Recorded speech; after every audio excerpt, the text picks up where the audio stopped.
Do. Whoop. Hey, you just killed a tree. What? No, I just accidentally dropped a seed on the ground, so I picked it up.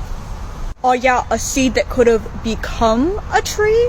So what's your rationale, tree murderer? I picked it up like immediately after I dropped it. Besides, I don't want a tree there. If it grows, the roots are gonna ruin my house's foundation. Oh, well maybe your house's foundation deserves to be ruined if you're just throwing seeds around. Besides, this wouldn't even be happening if you weren't gardening in the first place. But I like gardening. Gardening's fun. Besides, if you really care that much, the guy that gave me the seed is handing them out by like the truckload. Oh, I couldn't care less where you got the seed. Really? Nope. I only care that you dropped it in your yard. Yeah, exactly. It's my yard. What are you doing in my yard anyway? Who are you? Oh, I'm Supreme Court Justice Samuel Alito. Oh, so many options. Gotta love choice. Hey, can you pass the salt? Well, this was great. We should keep abortions legal. These comments might be strong, but it's how I genuinely feel. I don't care that you're a Christian. I don't care what the Bible says. Like, I feel like it's a clown show, like sitting here trying to decipher what your little mythical book has to say about these very real political issues, right? I don't care if you're Christian. In fact, I will fight for you to have your religious liberty and practice your Christianity. I believe in that. I don't believe in Christianity, which means that you do not get to dictate the way I live my life based on your religion. I don't care what the Bible says. You have every right in the world. All those women who identify with your religion have every right in the world to not get an abortion, to not take birth control, but they do not have the right to dictate my life and what I decide to do with my body. I don't care about your goddamn religion. I'm so tired of having nonstop conversations about what the Bible says. You live your life in the way that you interpret the Bible. Again, I don't care, but you don't get to take the Bible and tell me, well, the Bible says this in this chapter, in this verse. I don't care. I don't care. I don't believe in it. And I have the right, based on our Constitution, to not believe in it.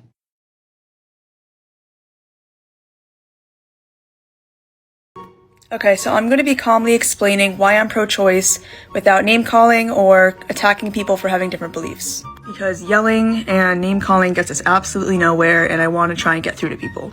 Reason number one is that we live in a country where we have the ability to choose whether or not we want a gun. With that, personally, I don't want a gun. I don't see a reason for it, but I'm not going to try and stop other people from being able to get guns just because I personally don't want one. I feel that this logic should also be applied to abortion and a woman's right to choose.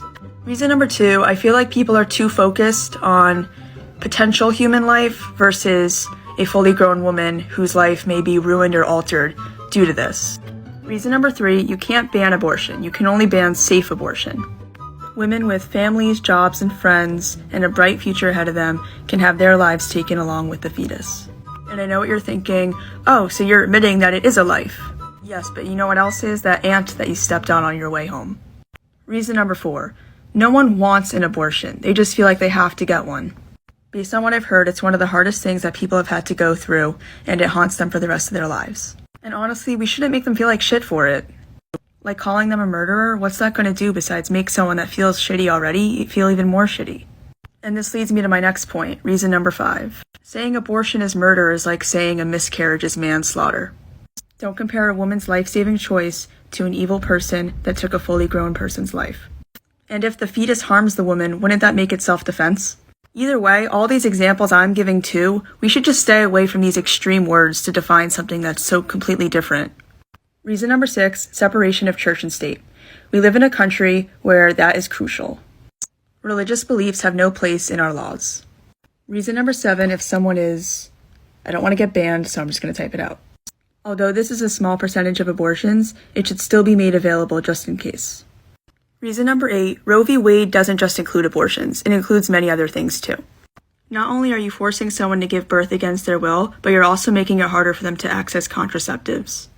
Birth control is also listed under Roe v. Wade. So if anything, this is just going to cause more problems. Reason number nine, the government should not have control of our bodies. And other people argue saying, well, what about vaccines? I kind of agree with you. Everyone should have a choice, even if I don't agree with it. Personally, I think everyone should be vaccinated, but no one should be forced to be. Reason number 10, if the abortion is early on, which by the way, most are, the fetus will not feel anything. It has no awareness at all. And if you remove the fetus from the body, it cannot live on its own. Therefore, it's dependent on someone else's body, meaning that that person should have the choice. Again, it's cool if you disagree with me. I'm just trying to get my point out there, and I respect you, and I hope you can respect me too in my comment section. Thanks.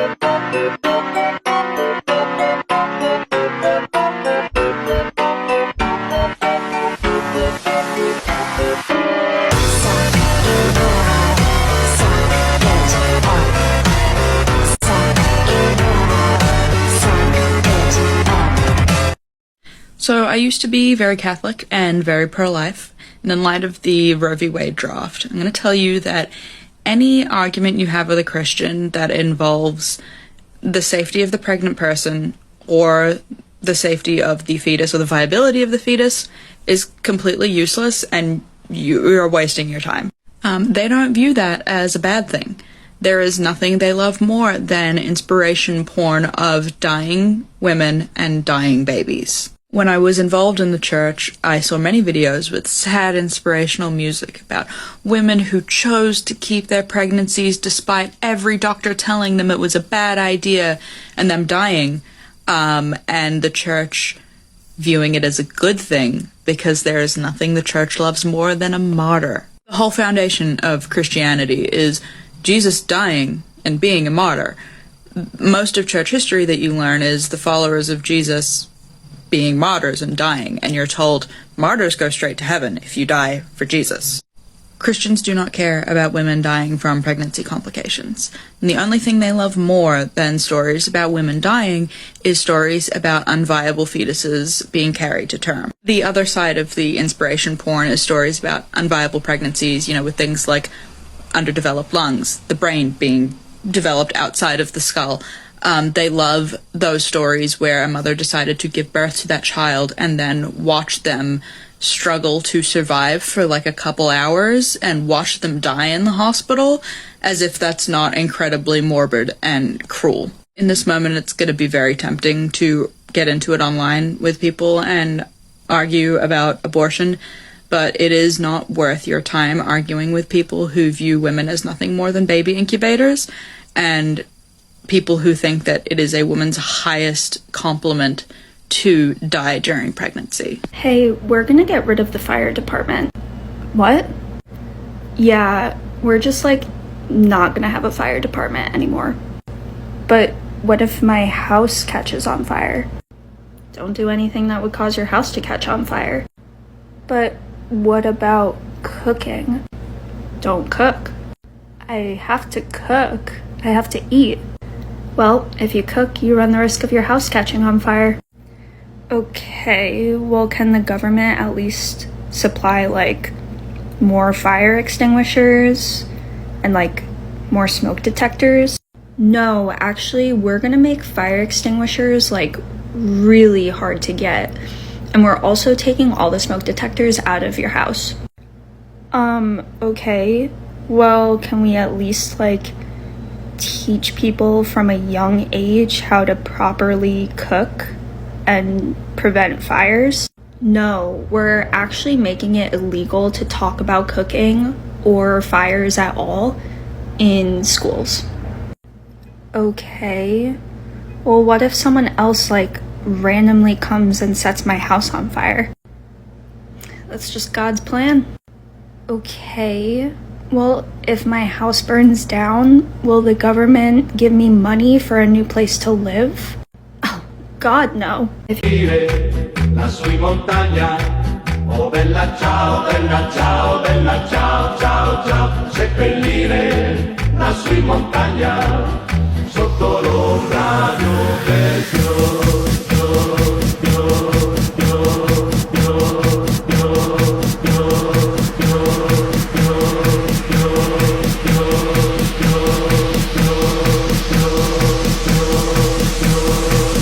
I will not be entertaining any discussion about the sanctity of life, how much you care about an unborn fetus, or how selfish you think somebody is for getting an abortion from the same people who lost their collective minds over the past 2 years when asked to wear a mask, get a vaccine, or skip a haircut in order to save lives in the middle of a global pandemic. Republicans literally argued that senior citizens should take a chance on their survival in exchange for the economy. They said in the choice between the loss of our way of life as Americans and the loss of life of American lives, the government should always choose the latter, and it's time to put on our big boy and big girl pants and say it's the lesser of two evils to just let people die. And a majority of Republicans polled in the middle of 2020 thought the number of COVID deaths was acceptable. I absolutely refuse to be lectured about the value of life by people who spent the last 2 years actively fighting against life-saving public health measures and supporting representatives who vote against healthcare and COVID relief. I already heard your opinions on the value of life when you yelled them at a school board meeting. I read them on your protest signs and your Facebook memes, and I remembered them at the funerals of my loved ones.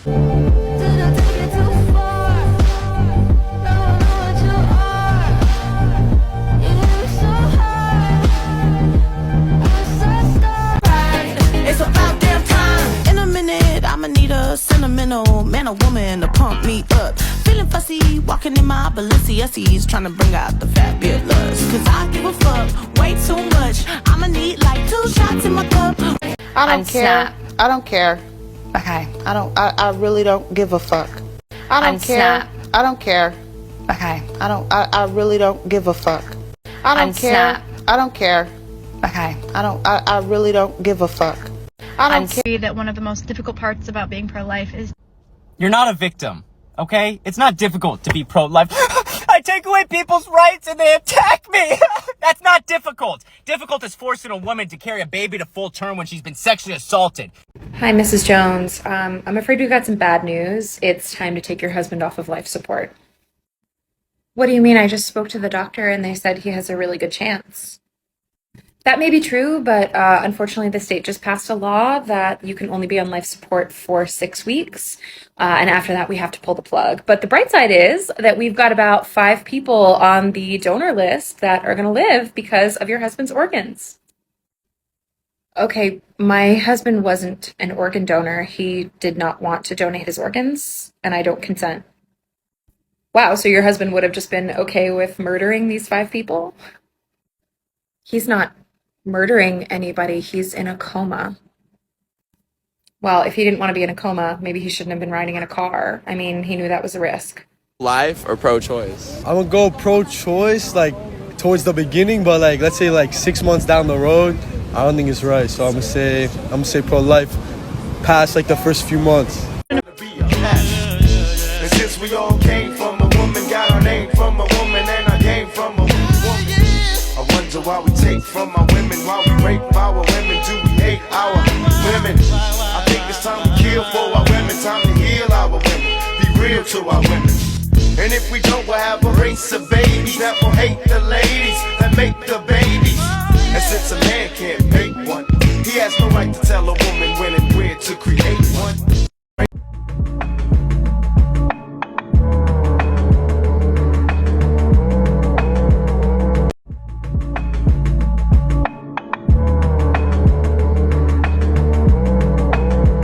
When you went viral for your unplanned pregnancy story, but now all your pro-life followers find out you're actually pro-choice. In my Fiat, you really have to see it. Why? 6'8" in a compact. If you females aren't ready to accept the consequences of having sex, then you should just keep your freaking legs closed. So you think that women should never have sex unless they want kids? Exactly, it's not that freaking hard. Are you in a relationship by chance? I've got a wife and 2 kids. What does that have to do with anything? Okay, so if your wife came up to you tomorrow and said she's never going to have sex with you ever again because she doesn't want any more kids, you'd be cool with that. You would in turn never have sex again unless you think it's cool to cheat on your wife, or if you just straight up divorce her for not having sex with you. Well, that's different. Bitch, that my left guaranteed is a God. I believe in a God, yes. So God never wrong. God never wrong, right? Yeah, that's like the whole point. Bitch, that my left guaranteed is a God. I believe in a God, yes. So God never wrong. God never wrong, right? Yeah, that's like the whole point. And since we all came from a woman, got our name from a woman, and I came from a woman. I wonder why we take from our women, why we rape our women, do we hate our women? I think it's time to kill for our women, time to listen to our women. And if we don't, we'll have a race of babies that will hate the ladies that make the babies. And since a man can't make one, he has no right to tell a woman when and where to create one. So will the real men get up? I know you're fed up, ladies, but keep your head up.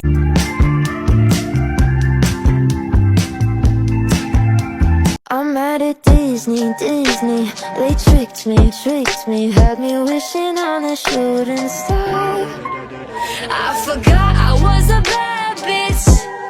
I have a really good idea. Okay, so we make a list, and like a draft list for men, and we put them on it, and then like if a kid needs a transplant, you just pick a guy from the list, and even if it kills them, that's fine because it saves a child. I think we should do that.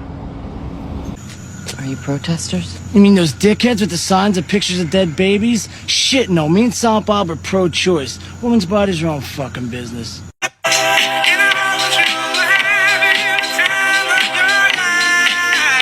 You know, something that I've always said about pro-life people, especially pro-life people with uteruses, I've always said, I hope you never, ever get to a point to where you need what you're trying to ban, to where you need the very thing that you're trying to get rid of. I had way too much empathy back then because now I don't give a damn. You're literally fighting against your own good. You are literally shooting yourself in the foot. Just know that there may be a day that you need something so bad, but you fought to get rid of it. Sit on that. And it's not just about getting rid of things that you may need. You're also fighting to put consequences in place that you may have to face. You are not exempt from facing these consequences. You being pro-life doesn't mean anything. You have a uterus. You are seen as a baby maker. You are seen as an incubator. You literally fought against your own good. I grew up in a Christian household with one very Catholic parent, so I went to Catholic school, and the other was a preacher's daughter. So although I was always taught that there are many nuances to this very complex issue, I was pretty much brought up to be pro-life. And as a kid, based on my environment, I really was. Until I had the privilege of going to college and taking classes and really thinking for myself. And truly, without any judgment or animosity, I just want to share with you what shifted my perspective 180 and why I'm so pro-choice now. Pro-lifers, you can still be pro-life for yourself, but pro-choice for all of your fellow women. And let me explain that. In this country, we were all brought up with very different backgrounds, with different religions, with different moral compasses, and different things that we live by. Even if my belief system tells me that I personally wouldn't make the choice to have an abortion,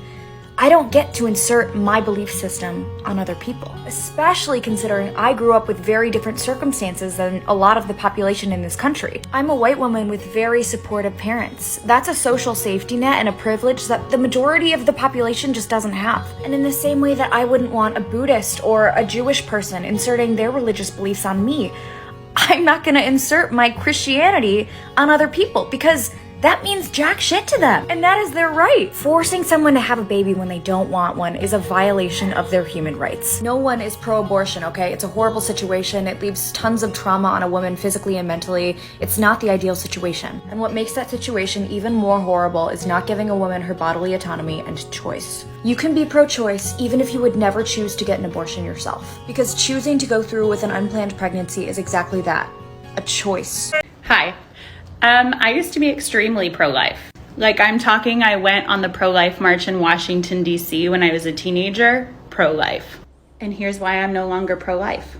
All of the images and videos and stories that they told us on that trip were from late stage abortions, which after doing some research, I realized are very rare, extremely rare. The second reason is that nobody wants to get an abortion.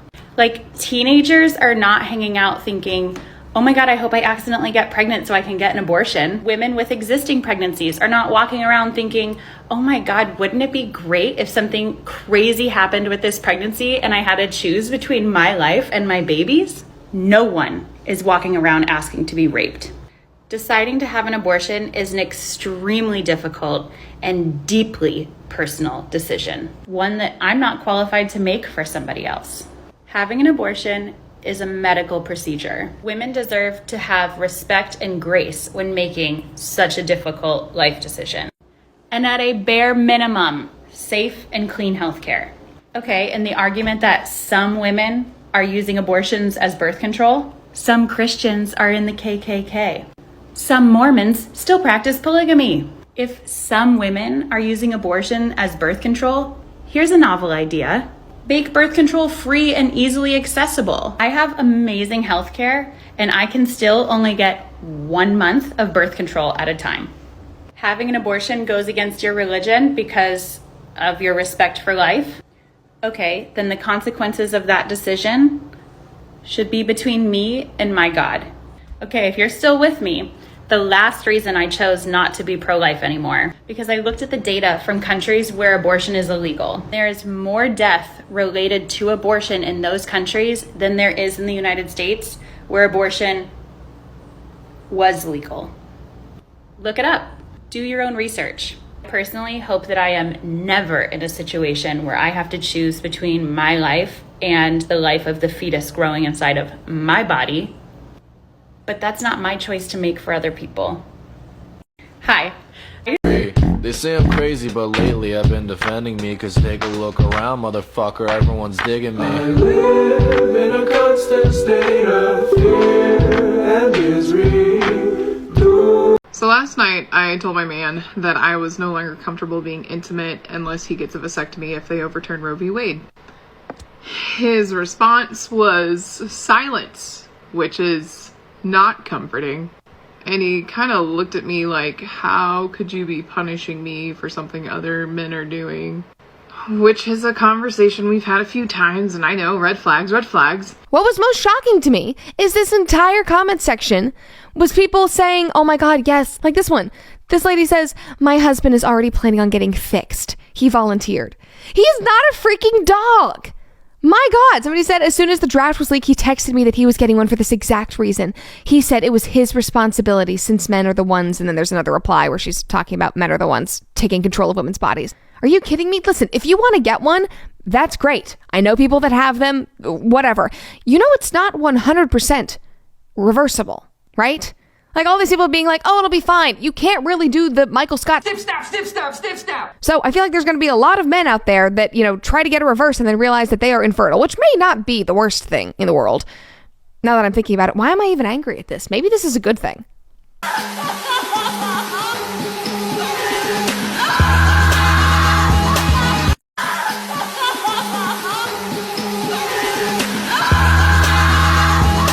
So you want to ban abortion? Yeah, it's killing babies. So an ectopic pregnancy where the fetus is in the fallopian tube rather than the uterus, you won't abort that? But you know that's dangerous for the women, and the baby doesn't even survive the pregnancy. Should have kept your legs closed. So what if you're diagnosed with cancer and pregnant at the same time? The chemo's bad for the baby, so you wouldn't have the chemo. So you delay treatment, resulting in the progression of the disease. And again, killing both the women and the fetus. What if a minor were to get pregnant due to the lack of sufficient sex ed in schools? Okay, but you'll still provide money and resources for that child to survive after it's born, right? We don't give a fuck after the kid's born. This is what you want? I'm Chad Taylor, and I'm not running for office. I'm just a doctor. I'm a board-certified OBGYN practicing here in Little Rock, and I'm pro-choice. It gets better every time I get to say that. But today I've been criminalized, and I don't even perform abortions. The healthcare that I provide in the interest of moms, particularly moms of color, put me at risk of becoming a felon, losing my right to vote, getting a fine and going to jail.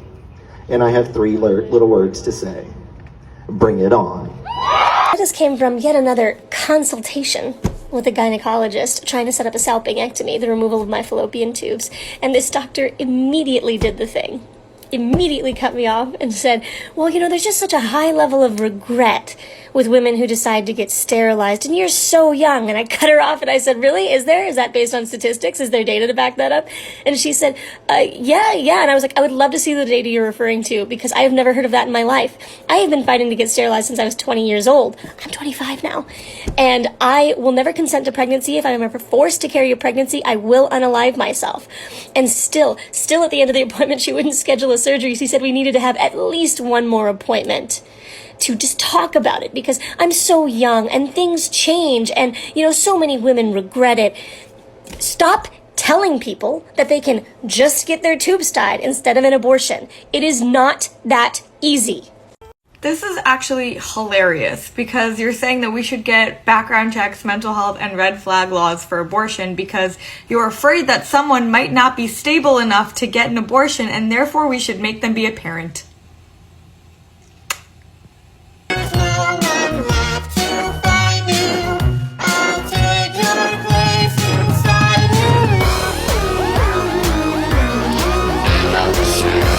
It's always kind of awkward when you're arguing with someone about abortion and they don't know that you had an abortion, right? So today, my one aunt sends in our group chat, how Roe vs. Wade was overturned, and then my other aunt sends that, celebration emoji that's like, woohoo, and my other aunt's like, why would you say that? And obviously she's pro-life, so we're being like, banning abortions doesn't mean that people aren't going to get abortions. They're going to do unsafe, dangerous things in order to terminate their pregnancy. And rich people are still going to be able to get abortions. Republicans are going to get abortions in secret. Obviously, she doesn't care. And so then I'm thinking, what if I was just I had an abortion? Would she change her mind? I don't even know. I think everyone in my family would agree that I'm not ready to become a mother. But I didn't want to say that because my grandma's in the group chat. And I don't want my grandma to think I'm more of the grandchild disappointment. So I didn't say anything. And my dad's in the chat also. I don't know if my dad knows, but my mom does. My one aunt knows who's pro-choice, and then my brother. So, yeah. What do you guys do in times like this? And as such, I am born, guaranteed, never having to know what it's like to be raped by my father as a teenage boy and become pregnant as a result. Or be roofied in a bar, raped while unconscious, and impregnated by my rapist. Or be in my last semester of law school, excited about my future, only to walk out of the bathroom in my small studio apartment and stare down at a pregnancy test that's positive because of a condom that failed. Or be pregnant at all and just not ready to support a child. Now, as a man, I'm also guaranteed to never know the trauma of being forced by my government to carry those pregnancies or any pregnancy to term, because these are experiences only women could possibly know. And today, the United States Supreme Court handed down a decision which allows for exactly that. The legal traumatization of women by state governments through forced birth. Now, as a man who will never have any of these experiences and know what any of that's like, how could I possibly come out here and comment on it or even have an opinion at all? Well, that's because the decision isn't only horribly unjust for women, it's also quite fascist in nature. It exalts the will of the state over the autonomy of the individual. This isn't about protecting life. It's about power. It's not about God's will. It's about control. It's about the subjugation over half of our population by allowing a large segment of our country to strip away their rights as human beings in determining what they can and can't do with their bodies, medically speaking. All under the guise of states' rights and the fervor of Christian nationalism. And they won't stop here. Justice Clarence Thomas has already said we need to revisit birth control and gay marriage and some sort of need to control how we have sex and who we marry. The fascist states of America. How sad all the men and women who have died protecting our freedom and our rights throughout the history of our nation, only for us to wind up here. Peace. Get back to this abortion shit. Now, is a fetus a human being? This seems to be the central question. Well, if a fetus is a human being, how come the census doesn't count them? If a fetus is a human being, how come when there's a miscarriage they don't have a funeral? If a fetus is a human being, how come people say we have 2 children and 1 on the way instead of saying we have 3 children? See, the really hardcore people will tell you life begins at fertilization. Fertilization when the sperm fertilizes the egg. But even after the egg is fertilized, it's still 6 or 7 days before it reaches the uterus and pregnancy begins. And not every egg makes it that far. 80% of a woman's fertilized eggs are rinsed and flushed out of her body once a month during those delightful few days she has. They wind up on sanitary napkins, and yet they are fertilized eggs. So basically what these anti-abortion people are telling us is that any woman who's had more than one period is a serial killer. Let's take a minute to talk about the pro-life men in power who think that it's okay for their mistresses to get abortions, but nobody else. Number 1, this is Scott Lloyd. He was the director of refugee resettlement under Donald Trump from 2017 to 2018 and made it his absolute mission to ensure that refugee women did not get abortions, including minors. He even blocked a 17-year-old refugee and victim of assault from getting an abortion. Yet, when he was a young man, he convinced his girlfriend to get an abortion and even paid for half of it. 2, let's talk about Tim Murphy. He served in the House of Representatives from Pennsylvania from 1996 to 2003. He resigned after it came out that he urged his mistress to get an abortion. He is Scott De Harley. I have no idea how to pronounce that name, so it's right here. He is also a member of the House and assumed office in 2011. According to testimony from his divorce trial, he supported his ex-wife getting 2 abortions. The former doctor also allegedly pressured a 24-year-old patient that he was having an affair with to get an abortion. Despite all of that, he has voted to ban abortion and boasts continuously about being 100% pro-life. Unfortunately, there are many more, so let me know if you'd like me to make a part 2. Please stop scrolling, and if you've never shared any of my videos, please share this one and the few that are going to follow it. I've already made multiple videos about the statistics of abortion, how abortion rates are going to rise, how we're going to lose more lives in totality, the works. And now I'm going to tell you why none of that matters in the dynamics of this conversation, and I'm going to use this comment to do it. In one of my videos, this person made a comment that they would never put the value of an innocent life over that of someone not willing to face their consequences, even at the expense of more deaths. And I know if you're pro-choice, this is where you want to start arguing and wonder how could that be pro-life. Don't do it. Because in that video, I already gave the statistics, and I mentioned that if the mother dies, so does the fetus, and they did not care. In that comment, they confirmed that they value what they see as innocent life over other forms of human life. And that is the crux of this argument, is that we are not debating science and fact. Yes, there are some people that don't have the facts, and if they had them, they would change their mind, but that is a very small minority. We're fighting beliefs based on perception. This person's perception is a fetus is an innocent baby. My perception is that it is a parasitic threat to the carrier. Based on that perception, we form our beliefs on what is right or wrong. Now, at this point, you can already make the argument that if it is a belief-based debate, it is unconstitutional to put regulations on it, because by your belief, you should not be able to get an abortion. By mine, I should. So putting an abortion ban is a direct infringement of my beliefs, unconstitutional. But I'm not even going to talk about that because that applies to me. I'm going to talk about what applies to all of us. Our perception on where life begins is likely not going to change, which means our values are not going to change. But one value that we all share that even this argument has made very clear is freedom. And now I'm going to show you that if you overturn Roe v. Wade, you are taking one of the most catastrophic slips into authoritarianism that you have ever taken. Like I said, this is a multi-part video, so please watch the next ones too. Number 1 is if you overturn Roe v. Wade, you invalidate the reasonings for why it was passed in the first place, which is our right to privacy. Unfortunately, our right to privacy is an unenumerated right, meaning it is not explicitly stated in the Constitution, only implied. So by overturning it, you are 1, weakening the freedoms of all our unenumerated rights. 2, you are setting the precedence that our right to privacy does not reach as far as we thought it did. And 3, you are constitutionally establishing that the level of freedom that our right to privacy and therefore all unenumerated rights grants us is at the full discretion of the government. And if you think I'm being extreme, constitutional law expert Robert Peck, there's an interesting philosophical decision to what extent are rights implied by the Constitution. Same law expert, while it does not eviscerate our right of privacy, it does suggest that it is not as expansive as the prior precedent has treated it. And I'm sure you've all heard that those same precedents were used to uphold gay marriage and interracial marriage. And if you're thinking they wouldn't do that, Alito himself, it is beyond dispute that the right to same-sex marriage is not among those rights rooted in American history, the exact language he's using to overturn Roe v. Wade. So we know that those are in danger, but there's something else. Women are never explicitly stated in the Constitution. And if you're thinking, well, it doesn't have to specifically say it, let's not forget that it does explicitly say all men are created equal. Let's also not forget that 85% of all the United Nations have constitutional protections for gender, and we don't. We've also been trying to pass the Equal Rights Amendment, which would give us constitutional equality since 1923, and it has been stopped by conservative religious political organizations. It is not a coincidence, it is terrifying.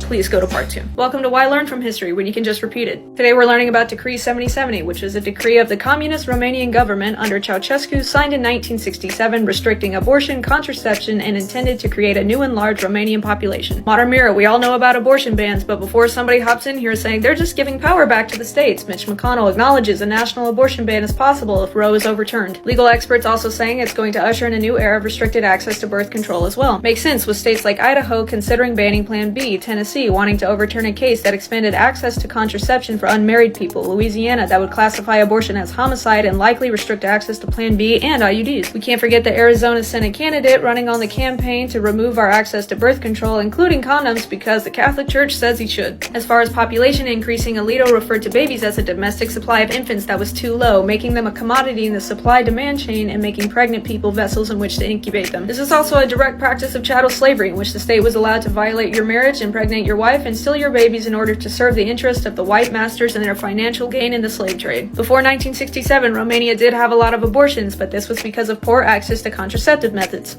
Modern Mirror, from 2008 to 2011, we saw a significant decrease in the number of abortions, but even though this number was decreasing since 2008, pro-lifers said that it was because of the abortion restrictions made in 2011. Aside from that making no sense whatsoever, from 2008 to 2011, the amount of unintended pregnancies ending in abortion actually increased. In actuality, the decrease in the number of abortions was because of the decrease in the number of unintended pregnancies, quite literally called the common sense notion. In fact, 68% of people using contraception accounted for 5% of unintended pregnancies, while the 14% that used no contraception accounted for over half.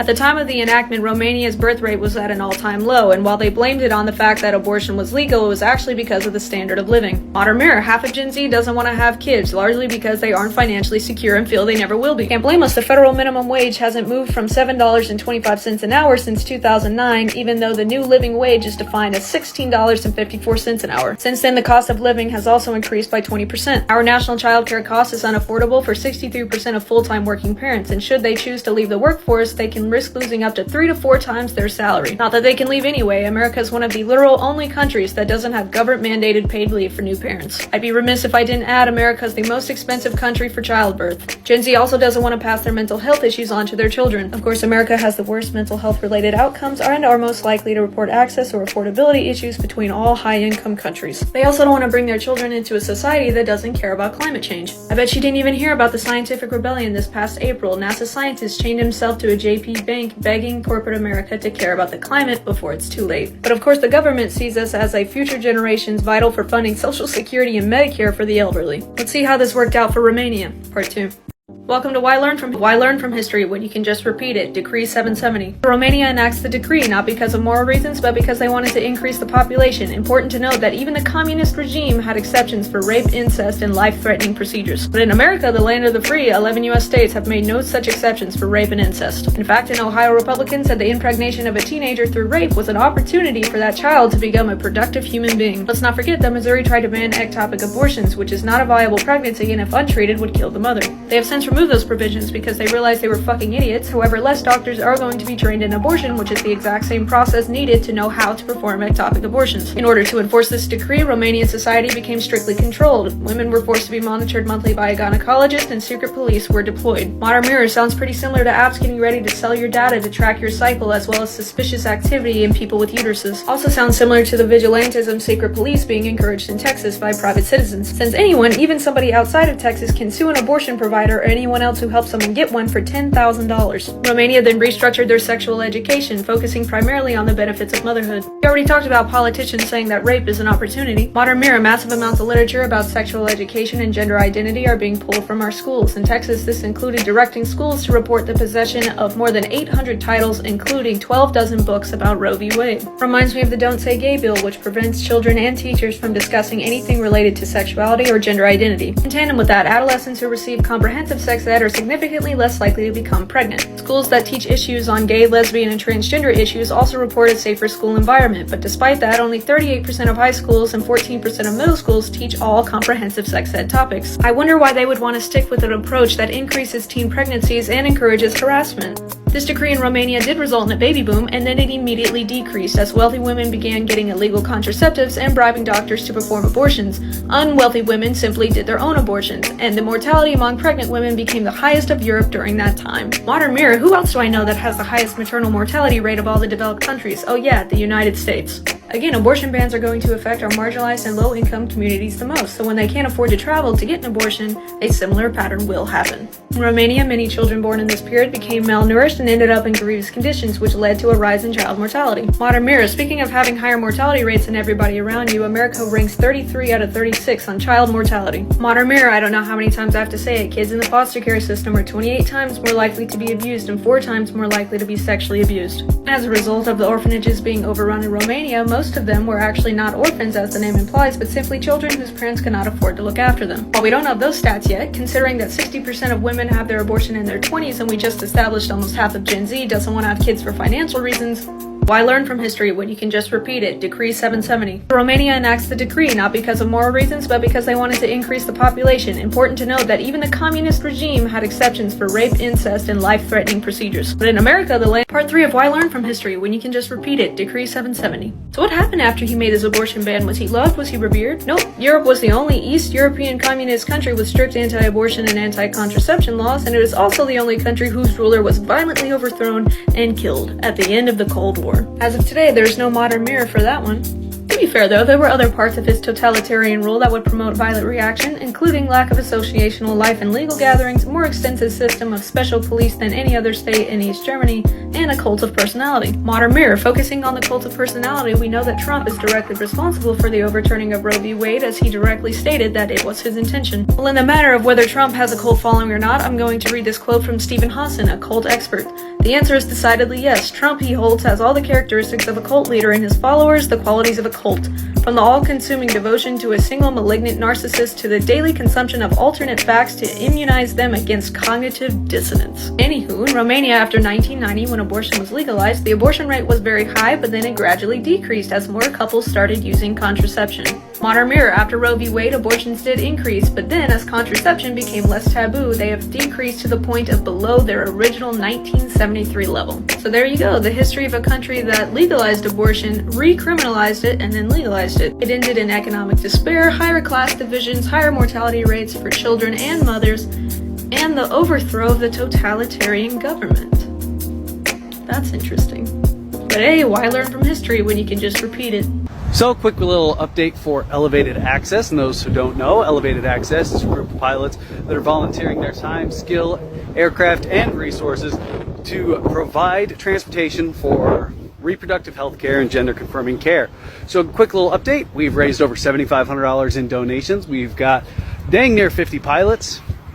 And we can grab somebody from pretty much any state in the United States, excluding Hawaii and Alaska, and get them to the health care that they need.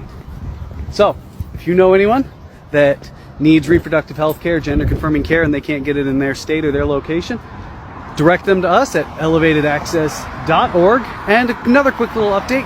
We have tagged Under the Desk News about 3,000 times. So let's keep it up. Let's let people know that we exist. AB 2223 passed in California. So far, so good.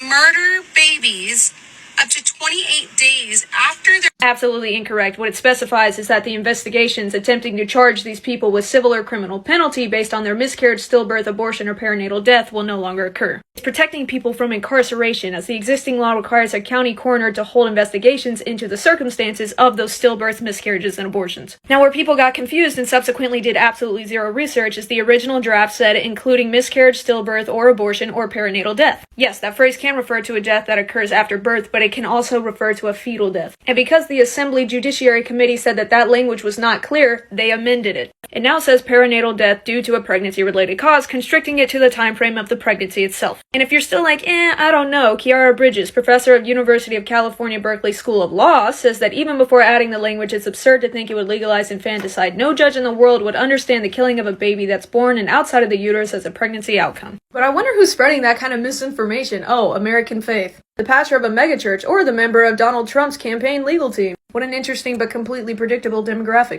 Families who are so infirm. Cannot stand this argument, but I'm going to entertain it because it's going to entertain me. Do you know that more than 100,000 people are waiting for organ transplants? Did you know in 2020 in the US alone, 6,000 people actually died waiting for organ transplants? And while we have a lot of registered donors, we still need more because only 3 in 1,000 people die in a way that actually allows for them to donate. There are so many families out here that need 1 kidney and you have 2 and you're not gonna share. Do you know how selfish you are? You see how that doesn't make any fucking sense?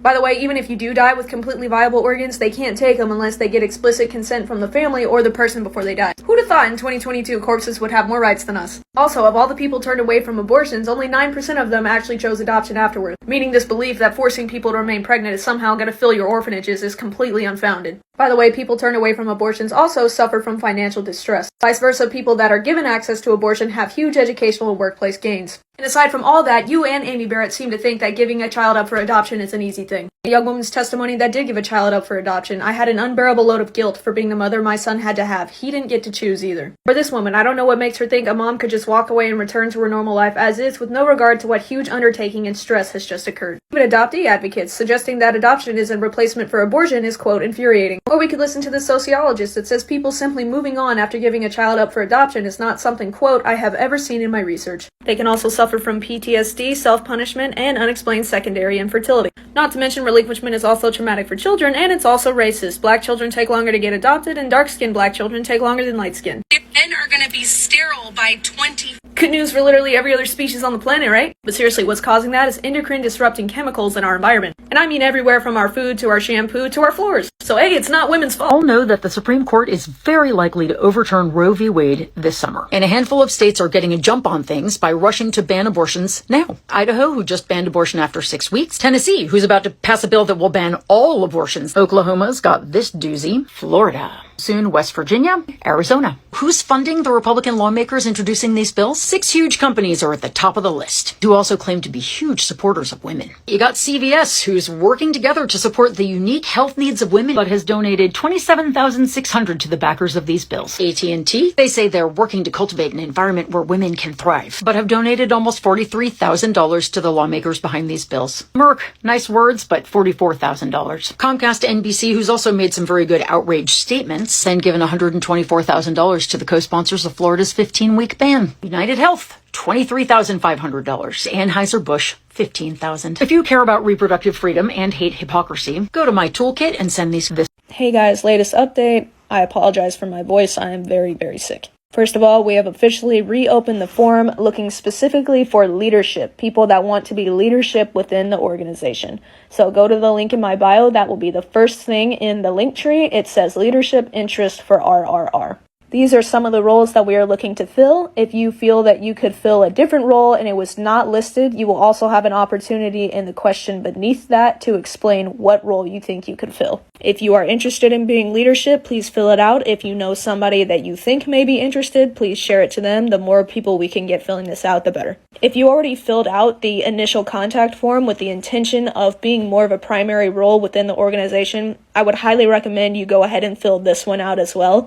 If you don't, it's not a huge deal. I still have those responses, but if you didn't make it very clear within your initial contact form that you intended on being a primary organizer or a primary person within the organization, chances are you won't get called for that, at least not till a great deal later than the people that fill out the leadership form.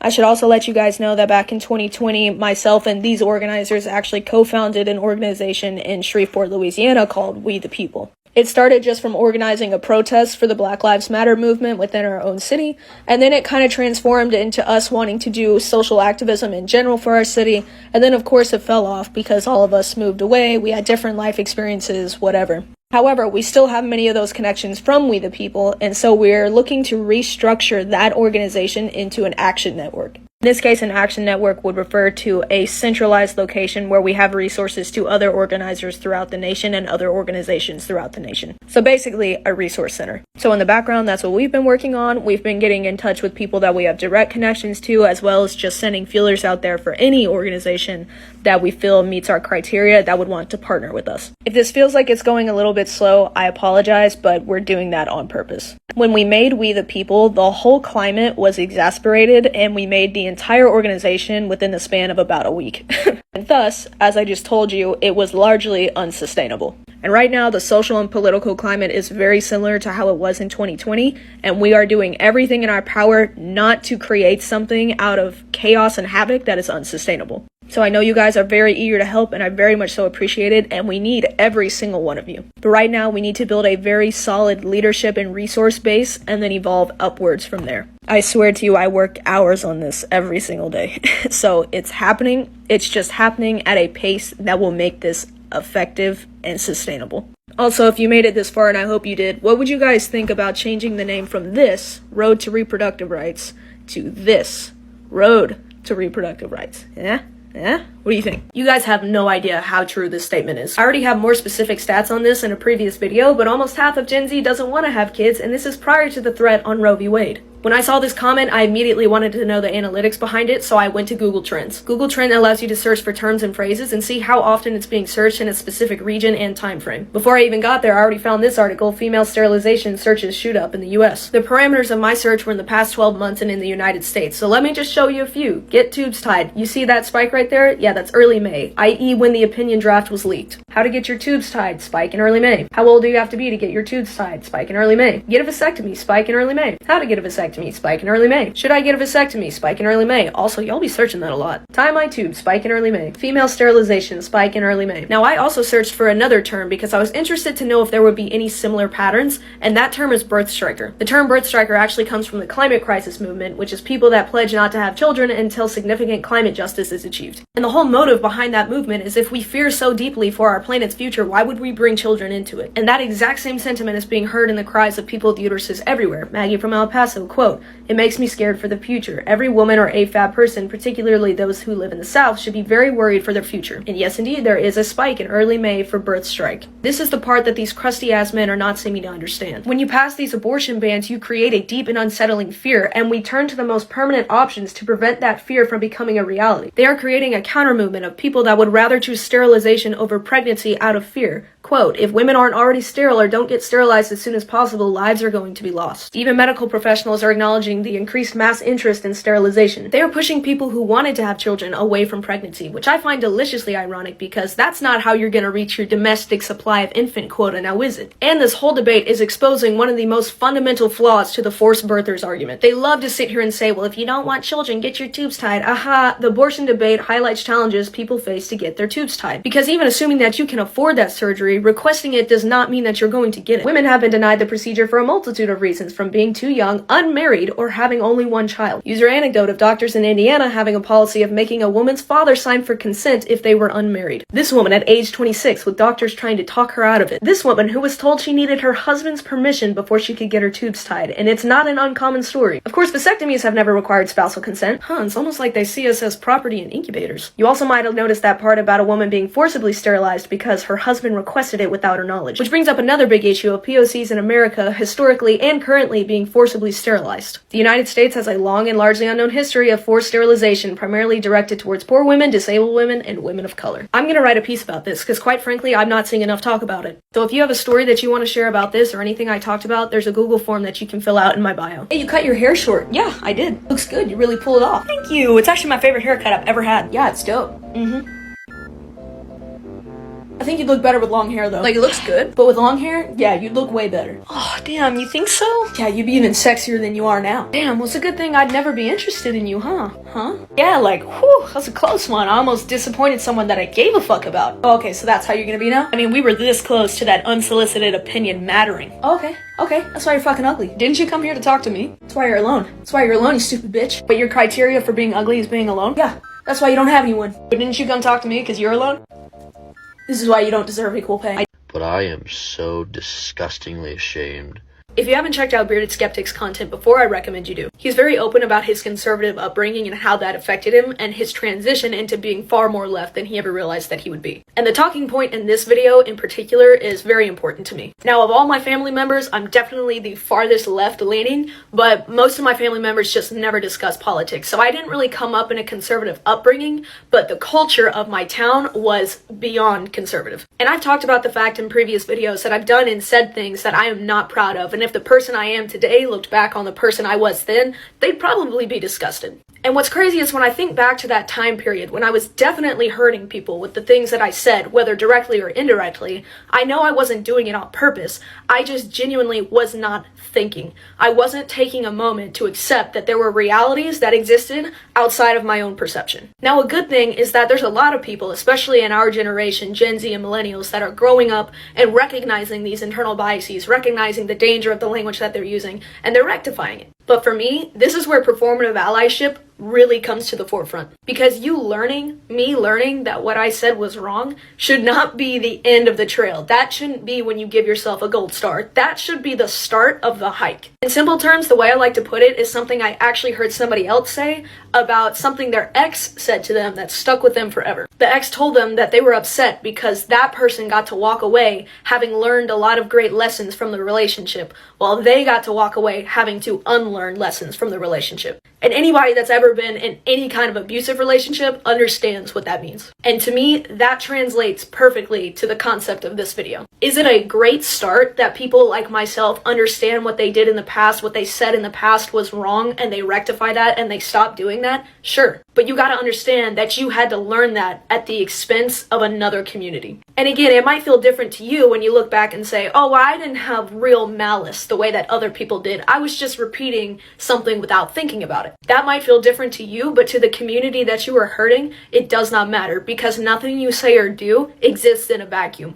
And just by perpetuating that culture, whether you were thinking about it or not, you don't know how many other people that you touched that now believe that it's okay for them to do the same thing. And to me, once you learn these things and come to terms with it, it is not enough to just accept that that's no longer who you are. You should be taking active steps to make sure that nobody repeats what you did. Because it's not fair that we exist in a toxic relationship with minority communities. And at the end of it, we get to walk away learning a great lesson, and they have to walk away carrying the pain of what they had to teach us. And that's also where we see this concept of silence is deafening, because it is. Imagine how much sooner you could have gotten to a place of understanding if people had been keeping you accountable. Now that you have that understanding, you should be doing your part to break that cycle. Otherwise, what was the point in you learning? I can't believe I have to make this video, but I'm going to, because the word needs to get out there. 1 in 10 Google searches for abortion services in U.S. trigger states redirects them to pregnancy crisis centers instead of actual abortion clinics. These clinics mark themselves as healthcare providers, but offer no health services and actually aim instead at dissuading people from having abortions. 11% of Google searches for abortion clinic near me and abortion pill led to these crisis pregnancy centers. These clinics now outnumber real abortion clinics 3 to 1. 28% of all Google search ads displayed at the top of the search result pages were for these anti-abortion clinics. Anti-abortion fake clinics are the conversion therapy wing of an anti-abortion movement. And I'm going to unfortunately remind you that if you're using your Google Maps to drive somewhere,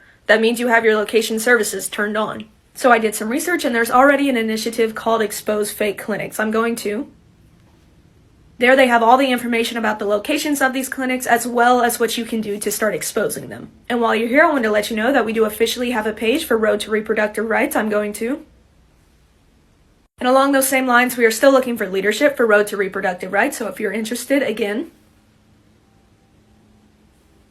I'm so sorry that I even have to make this video. I'm so sorry.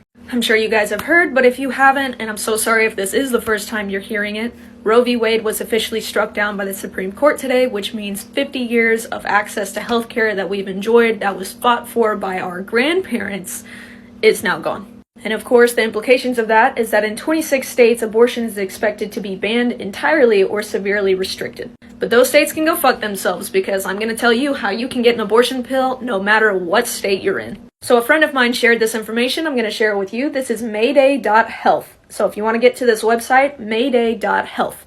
Their whole mission is to provide abortion at home in any state. So the outline, this is what you're going to want to do. Create a mail forwarding address, sign up online at an abortion clinic, consult with a telehealth medical provider, receive an unmarked package, and take the safe and effective pills.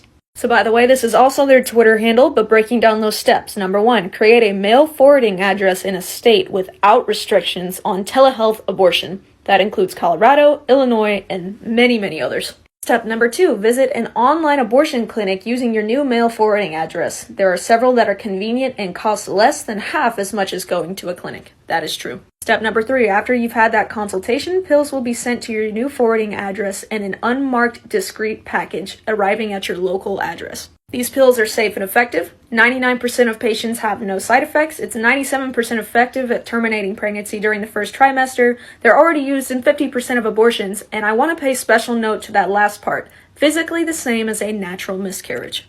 Again, abortion by pills is medically indistinguishable from a miscarriage. Now, I would like to say that when I was seeking an abortion, they typically have you answer a list of questions about if there are any complications, what your current symptoms are, etc. My results came back that I could not get abortion pills because there were answers that indicated it could be more complicated or an ectopic pregnancy. I actually ended up miscarrying anyways, but if I hadn't, and I lived in an unsafe state, that would have been the end of my life. So quite frankly, the information I just shared with you, I understand that it's a band-aid, but know that we are not going to stop fighting. And if you're interested in playing an active role within this fight for our initiative, there's a leadership interest form in my bio. And lastly, I am so sorry that we have to go through this, that we're taking steps back in time, that we have to fight for something that was already fought for decades ago. I have some more videos coming on the way, but for right now, today, I just need to step away from this, do some art, something. I suggest that everybody does the same. Take at least this day to just step away. It's been a couple hours. How are you doing? Not good, I know, not good. Well, we've got a couple options. You do still have choices. We can be mad. You can take a break from the news and listen to me talk about bee poop and butt crack hair with Hank Green. I set up this voicemail line so that you guys can just call and trauma dump if you need to. Sometimes we just need a place to talk, even if we're talking to ourselves. So call me, leave me a voicemail. You'll be talking to me. I will listen to them. So even if your congressperson doesn't make you feel heard, I hope that you feel heard here. Speaking of representatives, there's also a link in my bio that will take you to a place that'll connect you directly to your senator. Call them up. Ruin their day. Not a phone person, there's a petition. Or if you just want to have a nice chat with your congressperson, we've set up a link here to help you schedule time with them both in your home state and in DC at their offices. That feeling that you're feeling that you can't put words to is grief. You have lost something. So on Tuesday, we're going to have grief counselor Claire Bidwell-Smith come and talk to us.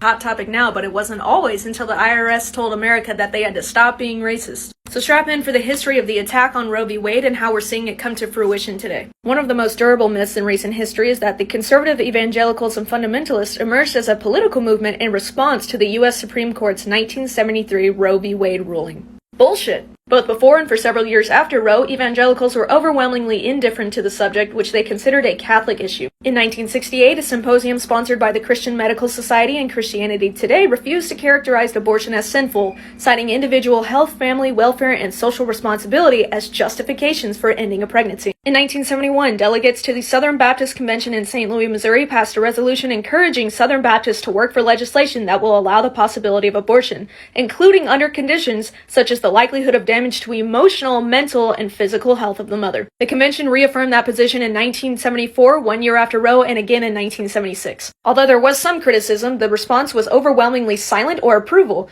Baptists in particular applauded the decision. Religious liberty, human equality, and justice are advanced by the Supreme Court abortion decision, wrote by W. Barry Garrett of Baptist Press. Okay, so when did you all become brainwashed? Well, it can be traced back to a court case, but it wasn't Roe v. Wade, it was Green versus Kennedy. In 1969, a group of African-American parents in Holmes County, Mississippi sued the Treasury Department to prevent 3 new whites-only K-12 private academies from securing full tax-exempt status. In 1970, President Richard Nixon ordered the IRS to enact a new policy denying tax exemptions to all segregated schools in the United States. What it meant was that these discriminatory schools were not, by definition, charitable educational organizations and therefore had no claims to the tax-exempt status. In 1971, the official decision was passed down in Green versus Connolly, as Connolly had replaced David Kennedy as Secretary of the Treasury. And so in comes Paul Weyrich, who saw his opening. He saw that evangelicals had largely stayed out of the political arena, and if he changed that, their large numbers would constitute a formidable voting bloc. Quote, "The new political philosophy must be defined by us conservatives in moral terms, packaged in non-religious language, and propagated throughout the country by our new coalition." However, he had already been trying to get evangelicals to care about these issues solely for the purpose of political power. Quote, "I was trying to get these people interested in those issues, and I utterly failed, including with abortion." But Green versus Connolly was exactly the opening he needed, because Christian schools were largely segregated, which means they were losing their tax-exempt status. Bob Jones University did not admit African Americans under the argument that racial segregation was mandated by the Bible. Bob Jones University did try its very hardest. They let African Americans in, but they had to be married, and it also stipulated that any students who engaged in interracial dating or who were even associated with organizations that advocated interracial dating would be expelled. The IRS had had enough and took away their tax-exempt status. According to Elmer Rumminger, longtime administrator of the university, said it alerted the Christian community, and that was really the major issue that got us all involved. So Christians couldn't be racist, and they hated that. Part 2. Abortion is a hot topic now, but it wasn't always until the IRS told America that they had to stop being racist. So strap in for the history of the attack on Roe v. Wade and how we're seeing it come to fruition today. One of the most durable myths in recent history is that the conservative evangelicals and fundamentalists emerged as a political movement in response to the U.S. Supreme Court's 19... Abortion wasn't always a hot topic until the IRS told Christian America they couldn't be racist anymore. Part 2. So Weyrich now saw that he could start a political movement well into Jimmy Carter's term and started blaming the Democrat for the IRS actions against segregated schools, even though it was in fact Nixon that instigated it. But of course, they were, quote, undeterred by the niceties of facts. Sounds familiar? Using racism was a pretty effective tactic for getting evangelical leaders, but it was a little bit harder to use racism to get actual voters on a large scale. By the late 1970s, many Americans, not just Roman Catholics, were beginning to feel uneasy about the spike in legal abortions following the Roe decision. Abortion wasn't always a hot topic until the IRS told Christian America they couldn't be racist anymore. Part 2. So Weyrich now saw that he could start a political movement well into Jimmy Carter's term and started blaming the Democrat for the IRS actions against segregated schools, even though it was in fact Nixon that instigated it. But of course, they were, quote, undeterred by the niceties of facts. Sounds familiar? Using racism was a pretty effective tactic for getting evangelical leaders, but it was a little bit harder to use racism to get actual voters on a large scale. By the late 1970s, many Americans, not just Roman Catholics, were beginning to feel uneasy about the spike in legal abortions following the Roe decision. I'd like to point out that this is true. After the Roe v. Wade decision, abortion rates did increase, and then they decreased to the lowest point they've ever been. In Romania, they did the exact same thing, made abortion legal, illegal, and legal again. It did indeed spike, and then it went back down. But like we said, facts didn't matter to them, and they continued to use abortion solely as a way to motivate conservatives where it hadn't in the past. It became very clear that in 1978 it was a formative step towards galvanizing everyday evangelical voters. Robert Billings, a co-belligerent, predicted that opposition to abortion would, quote, pull together many of our fringe Christian friends. So you found a 3-for-1 deal on how to maintain racism, how to brainwash the Christian community, and how to gain political power. But Alyssa, I thought they lost their tax-exempt status, so how is this still maintaining racism? Glad you asked. Let me introduce to you the Great Replacement Theory, which is a racist theory that maintains native-born whites are being intentionally displaced as ethnic majorities in their nations. If it sounds familiar, it's because it was the motivation for the Buffalo mass shooting. The manifesto included dozens of pages of anti-Semitic and racist memes repeatedly citing the racist Great Replacement conspiracy. But there's a reason Biden said it. In political terms, this policy is called the Great Replacement, the replacement of legacy Americans with more obedient people from faraway countries. Legacy Americans? You mean slave owners? Data shows global interest in this hateful conspiracy theory spikes either when mass shooters cite it, which happened with the Buffalo suspect, as you see on your screen, or in one other way, which is the highest spike you see on your screen, when Tucker Carlson promotes it, which he's done over 400 times. So it's a perpetuating theory that is now influencing racially motivated mass shootings. Where does abortion come in? Roll the next clip. If you don't understand the destruction of Planned Parenthood offices, and you don't understand the wall that we're going to build on the southern border of the United States, you haven't read the book The Birth Dearth by Ben Wattenberg.